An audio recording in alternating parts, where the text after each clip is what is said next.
Alright, hello everybody. We're coming in here in December for our next little video that we're going to do. This is one that's kind of been long overdue, but we're finally going to go ahead and get this done. And that is our, I'm trying to think here, 9th presidential video, because I keep forgetting I had that intro one. But anyway, this would be our 9th video in the presidential series, although technically it's only about the 8th president. So today our video will consist of talking about the 8th President of the United States, Martin Van Buren. Now, as always, this is who Martin Van Buren is. This is the little painting of him. We're just going through the list here. But we are on number 8. This is after Andrew Jackson, who we hit, I think, back in September. Yeah, we hit him back in September. Okay, but that is what we're going to hit today. I've kind of pushed this video off for a while. I mean, I should have done it a while ago. I had it in the plans, and then it just kept getting pushed off until a later and later date. So we're going to go ahead and, before the year is up, I guess we can say that we got through at least 8 of them. My goal was to maybe get through 10, but I think we're going to be hitting that here real soon in the next coming 2 months, which I'm thinking of really just catching up on some of the president's videos, getting that moving along, since it's been pretty much a year, and I've only had 8 of the 46 presidents to do, although I will be, in technical terms, I probably will not do Biden, only because he's still in office, and I don't want to make judgments on anybody until they've actually completed a whole term. So I will not cover Joe Biden until he is either out of office in 2024 or out of office in 2020, not 2024. If he doesn't win the next election, he would be out in 2025. If he does, then he wouldn't be out until 2029. But either way, I would not do a video until he were actually to leave the office or whatever. So as far as this one's concerned, we will for this series we will probably only go up until Donald Trump, but that's a long ways from now. But anyway, today is going to be on Martin Van Buren, the 8th President of the United States, and as always, we're just going to kind of run through their little lives here and their events that happened during their presidency. Basically, is what we do with these. So, starting out, Martin Van Buren was born on December 5th of 1782 to Dutch parents in the town of Kinderhook, New York. It's kind of near, I believe, the Connecticut-Massachusetts border with New York. It's kind of toward New York City, but not New York City. Small little community. And he is very significant out of the presidents, partially for his birthplace, because in 1782, that Martin Van Buren is born. This makes him the first U.S. president to actually have been born an American citizen, where today we know that if you are born in the United States, you're automatically an American citizen. Well, think, every president before Martin Van Buren, including Andrew Jackson, was born before 1775, meaning they were born before the American Revolution began, and they were born when we were still technically under British rule, so these people were not born Americans, they were born British subjects. So Martin Van Buren, for being born in 1782, after the United States had declared independence in 1776, this makes him the first U.S. president to legitimately be able to claim that I was born an American. So that's significant. I mean, this is the 1830s by the time he becomes president, and it took us until then to get a president that was natively born in terms of nationality. Now, Martin grows up. As he grows up, he eventually decides that he will become a lawyer. He becomes an apprentice to a lawyer in 1796, at the age of 14, and by 1803, he has opened up his own law practice in New York. In 1807, about 4 years later, Martin ends up marrying his longtime sweetheart, Hannah Hose, who becomes Hannah Van Buren upon marrying him, and they eventually have 4 sons, but unfortunately, Hannah does not live long in Martin's life. She dies in 1819, and Martin is not only heartbroken that he never really remarries. So, although technically when he got the White House, he was not married and he was single, we don't count him as a bachelor because he was married at one time and he just never remarried after her death. He had loved Hannah his wife, and when she died in 1819, about roughly 20 or so years before he became president, little less than 20 years, but when she died before he became president, 17 years beforehand, he very much just never got over it. Now, eventually, Martin becomes aligned with the political ideals of Thomas Jefferson and the Democratic Republicans and during the early years of his political career. He favors states, the main idea of the Democratic Republicans and Thomas Jefferson, of course, is going to be this ideal of states' rights over a strong government. They are in opposition to the Federalist Party that was formed by Alexander Hamilton, that was more advocating a strong centralized government that could run the nation thoroughly.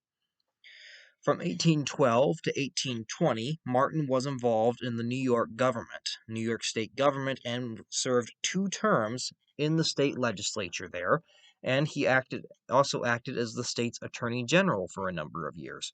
So Martin, he goes into lawyer, just like a lot of these presidents do, and because he's gone into law practice, he becomes very interested in politics, and eventually he starts pursuing this career on the state level of getting involved in Democratic Republican politics in the state of New York, in his home state. And he serves in the state legislature, he serves as an attorney general. He very much, through his initial career of a lawyer, gets involved into politics. In 1821, Van Buren gets elected on the national level. He runs for the U.S. Senate and actually wins a Senate seat for New York, one of the 2 senator seats for New York in the U.S. Senate. And he helps to create the Albany Regency organization at home in order to better organize the state level government in a more efficient way at the state capital of Albany.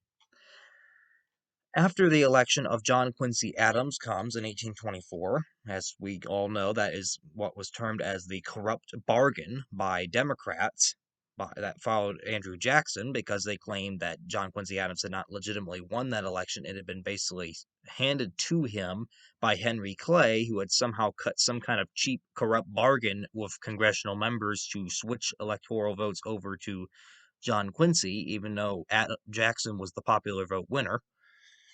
Much different. I mean, again, in modern terms, I'm saying this, and then we're probably thinking, well, that doesn't sound much different than a certain not pink, but peach-haired orange orangutan that used to be in the White House and is still advocating that he partially is in the White House. And you might be thinking that.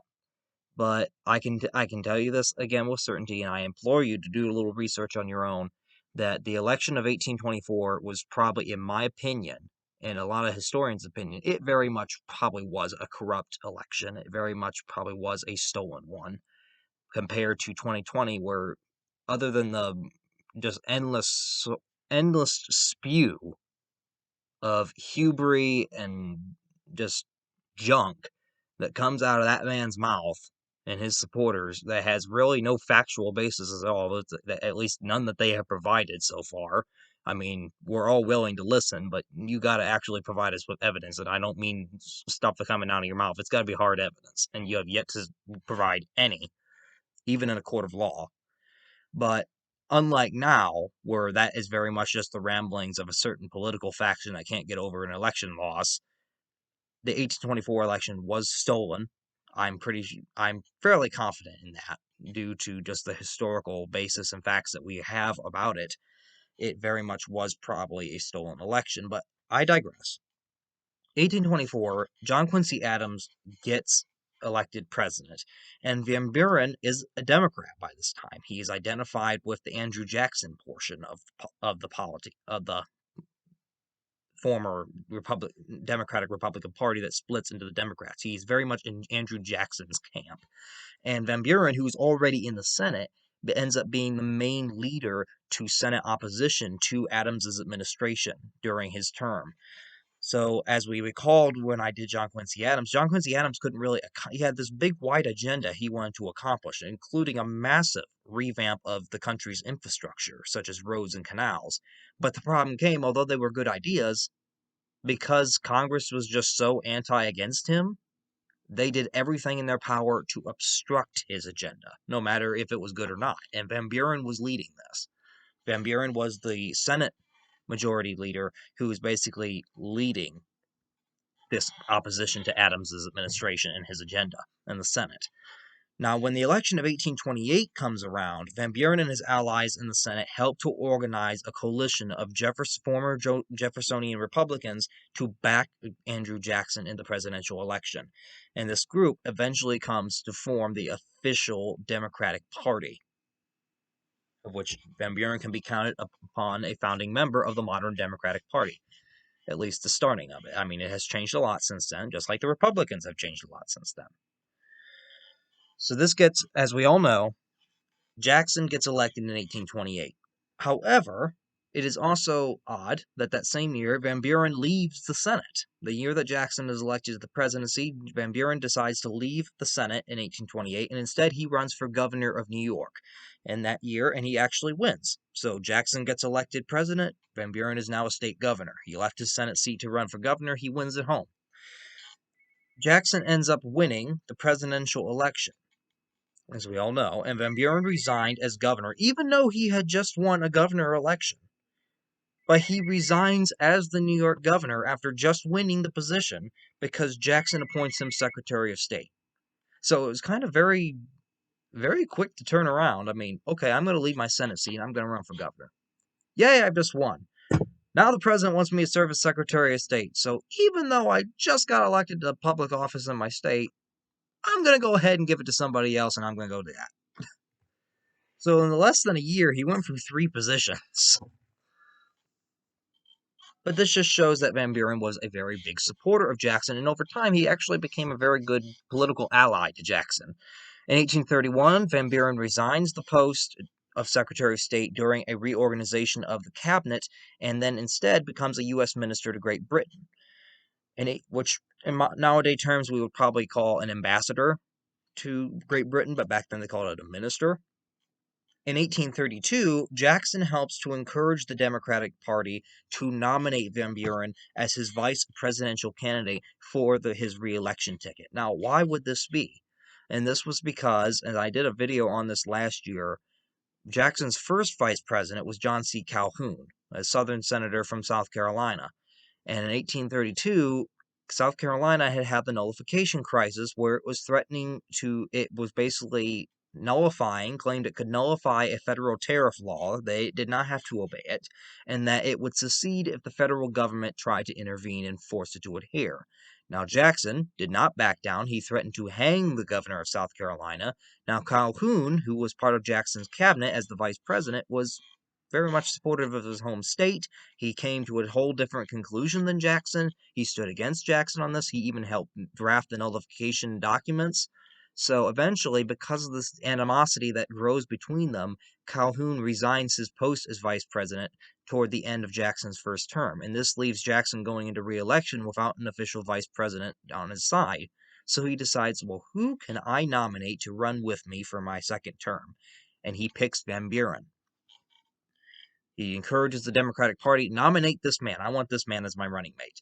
And they actually do that, and Van Buren officially becomes the running mate on the vice presidential ticket on the ballot. Jackson and Van Buren end up beating the Whig candidate, Henry Clay, and they actually side... Ugh. Excuse me. They end up beating Henry Clay in the election that year. Henry Clay is the Speaker of the House who runs as the Whig Party candidate, and he actually sides with Jackson during his presidency over his refusal to recharter the national bank, which is going to come back to haunt Van Buren during his own presidency. It would more fall on Jackson, but the people also would tie Van Buren to this. That decision to not recharter the national bank is going to have a consequence. As Jackson prepares to leave office in 1836, he handpicks Van Buren as his successor. And that November, Van Buren, as the Democratic Party's nominee due to Jackson's nomination, becomes the president after beating Whig candidate William Henry Harrison in the presidential election. Van Buren gained 50.8% of the popular vote compared to Harrison's 36.6%, and there was a third-party candidate that only got like 10%. Overall, out of the electoral votes, Van Buren captured 170 out of 294, while Harrison only got 73 out of that. And then the third party managed to snag 26 away. But Van Buren gets elected to the presidency in 1836, I believe. Yes, 1836. Now, as I mentioned, Van Buren has been a supporter of Jackson and his policies, and this marks Jackson handpicks Van Buren because he views that Van Buren is a man he can trust to continue his administration's policies, that he can entrust the continuation of what his administration was doing, that Van Buren will very much not try to impede or try to end those policies. He will very much probably continue them, and he's right in that regard. However, Van Buren's adherence to Jackson's policies end up kind of hurting him in the long run. So Van Buren ends up taking office on March 4th, 1837.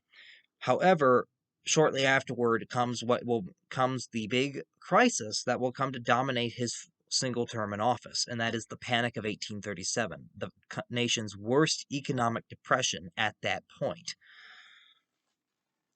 So what happens with the Panic of 1837? Well, what caused this? The Panic of 1837 has one main primary cause. Andrew Jackson's failure to recharter the national bank partially led to this, and since Van Buren supported it, guess where the people put the blame? On both of the men. And this comes about because when Jackson had decided to not recharter the Second National Bank of the United States, he withdrew all the federal funds, all the federal deposits from the Second National Bank, and he took them out. Instead, Jackson he transfers those funds into the state banks, which, with the collapse of the national bank, although the federal government got care of its money, the general people did not. And a lot of people still had their money invested in the national bank. With the national bank's collapse in the late 1830s, this leads to economic depression. As many things start to happen, hundreds of banks, people start and that have money in deposits in other banks start worrying that their money's going to be lost, that inflationary value is already going up because of the depression. There's less money, there's a lot of money in circulation, and people start worrying that their money's going to be worth less and less. I'm going to get it out of the bank now because I don't want to have to deal with it. So what happens is they start doing bank runs. They run to the bank and withdraw everything out of their account. Well, that doesn't help a bank because when you got everyone in the neighborhood coming to get their deposits out, keep in mind the bank might not have, although that you in your account have this much money supposedly, the bank may not have that much money to give. And back then, there's no FDIC, there's no federally insured deposits. So the bank, there's nothing protecting your deposits when they're put in the bank. So if the bank can't pay it back, you really don't have any way to get any money out. Hundreds of banks start failing because of these bank runs. And out of the nation's 850 banks, 343 of them close. Which is roughly, if I do a quick calculation here on my phone, 300. We said there's 850 banks in the nation. 343 of these closed in the Panic of 1837. Just give me 1 second. That means roughly 40% of the banks in the country failed. Which, that's bad. Because that's 40% of the nation's banks. Where do you think people got their money? So guess who don't have money now? The people. Guess who else don't have money right now? The businesses that had their deposits insured in there. The businesses start failing as well. You also had collapsing product prices, especially cotton down in the South, which hurt the southern plantation economy. And then you have a land speculation bubble that had kind of been there for years, and then finally it burst as well due to this implosion of the currency. Van Buren was widely blamed for the Panic of 1837, even though it wasn't really all his fault. It was more Andrew Jackson's before him. But Andrew Jackson was so popular with the people that they refused to believe, really, that Jackson could really be responsible for their troubles. They blamed that, no, it must have been something Van Buren did, when in reality, most of this stuff stemmed from actions that were taken during the Jackson administration. It's just that Van Buren got into office and had to deal with the fallout.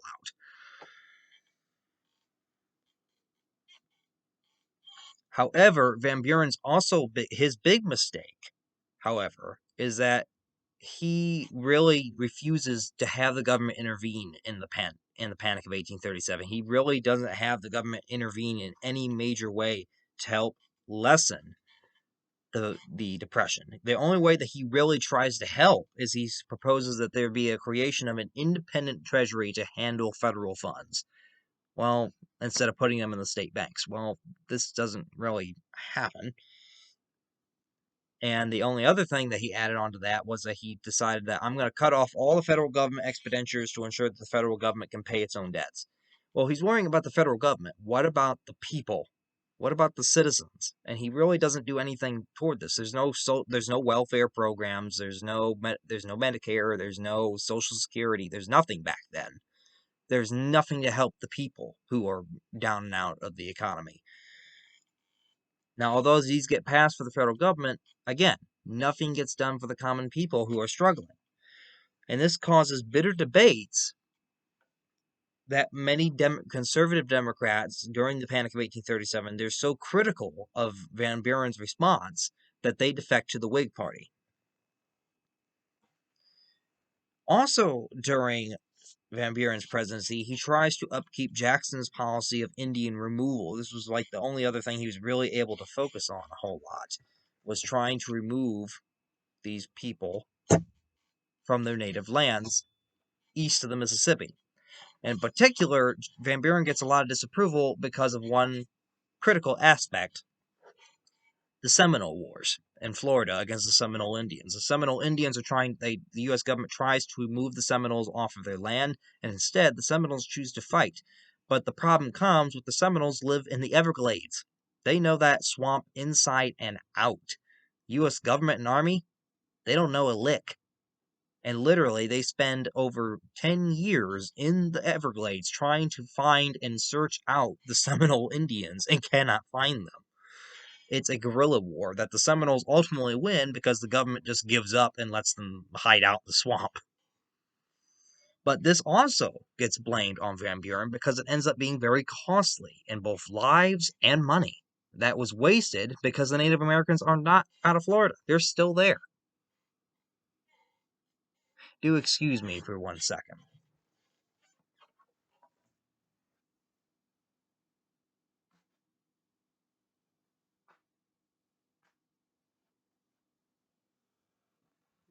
That fly's been killing me all afternoon. Dead now. But anyway, the costly Seminole Wars and then the Panic of 1837 end up costing Van Buren any chance that he had for re-election at the end of his term. The people don't trust him.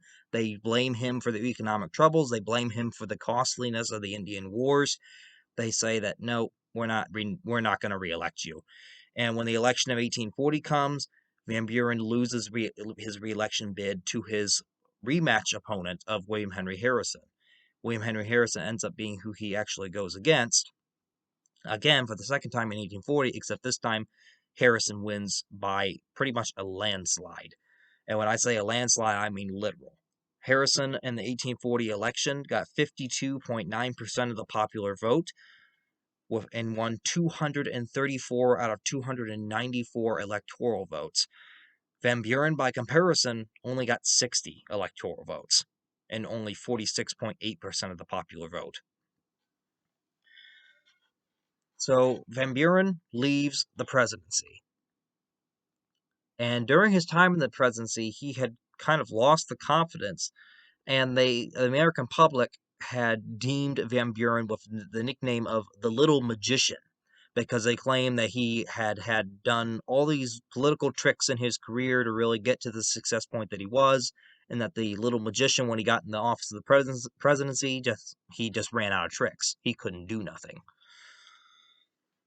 So Van Buren tries to remain active in Democratic politics after he loses his re-election bid in 1840, and he seeks the party's nomination for president in 1844. However, since he refused to support any annexation of Texas, which was the hot topic of the year, the Democrats don't renominate Van Buren because they instead favor another candidate in the party by the name of James K. Polk.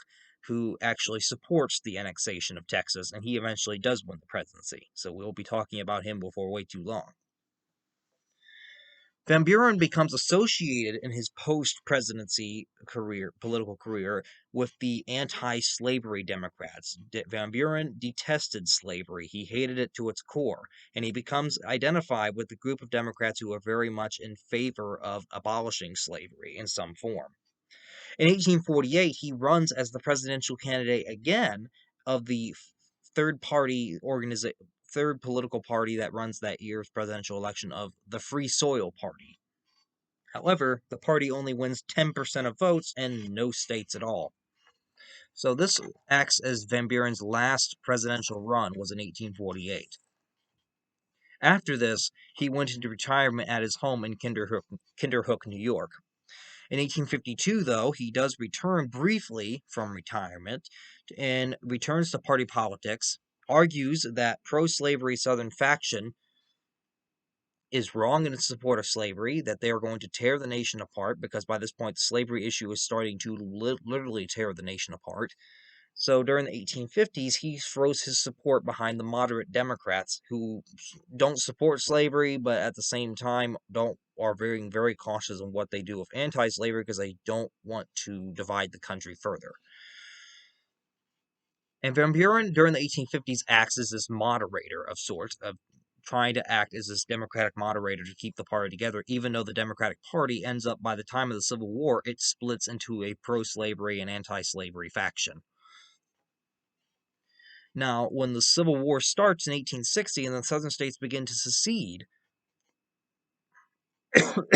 after Abraham Lincoln gets elected, Van Buren, along with former Presidents Fillmore, Pierce, and Buchanan, kind of exchange letters with each other, considering that they should have a meeting together as the former presidents of the United States and appeal for a negotiated settlement to the end of this conflict. They deem that the Civil War is unnecessary, that there is a peaceful solution that can be found between the northern states and the southern states. However, this effort eventually results in nothing, because neither of them could actually agree on an official course of action of whether or not, okay, should we do this, when should we do this, and how will we do this. They could not decide that. Van Buren, however, does make his support known for the Union cause. He supports Lincoln in the North during the Civil War, during the start in 1861. However, he does not live to see the conclusion of that war, as he dies a year later on July 24th of 1862 at the age of 79 due to heart failure and asthma. But during Van Buren's presidency, he's another single-term president. He's very briefly kind of even remembered anymore, because a lot of people don't even know about him. But he kind of lives in the shadow of his predecessor. He was very much the shadow man of Andrew Jackson. He was supposed to be this continuation of Andrew Jackson, but in reality, the economic fallout and just other fallout that emerges after Jackson leaves office, of the crap that he's done during his presidency that maybe wasn't in the best of the interests, ends up getting blamed on Van Buren. Even though Van Buren had only been in office for about 5 months, he gets a majority of the blame. The people love Jackson so much they refuse to even consider the notion that it could have been Jackson's fault, even though it really was. Van Buren becomes president really at a bad time. He just becomes president at the wrong time. If he had run at a different date, he might have gotten a second term. But due to just the time that he won the presidency and then his handling of the crises, it just crippled his presidency and basically convinced the American people not to vote for him in office ever again.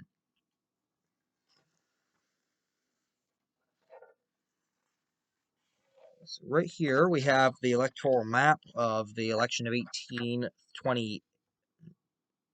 Election of, I'm trying to think what year it was, 1836, where Van Buren won his term. He got all of the blue states. Harrison got the yellow ones, and then you had like multiple third-party candidates. But as you can see, Van Buren won by a pretty large margin during his first election.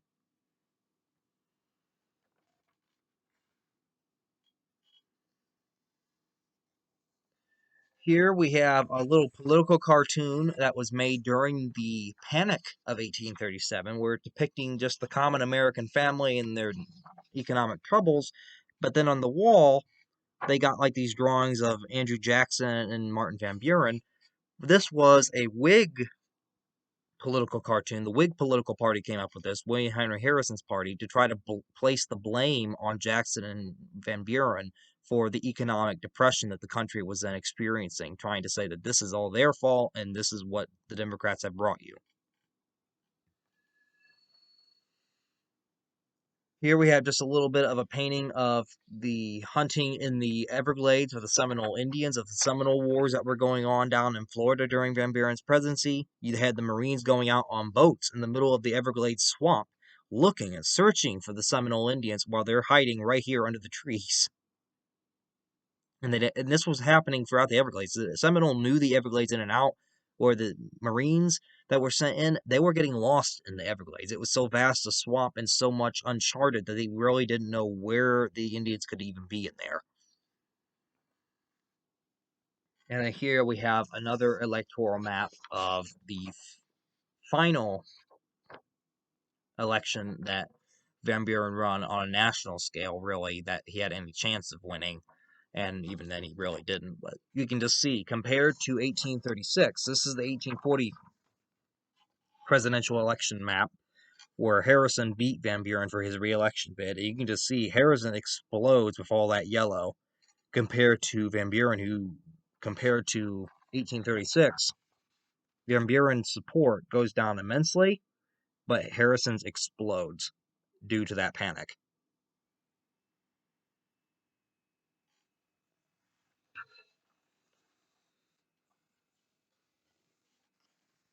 That basically concludes for Martin Van Buren. He's not exactly one of our longer presidents we got to talk about. I mean, he's only a single term president, and he's not really one of our most major, but he's still someone that we had to hit as we go through these.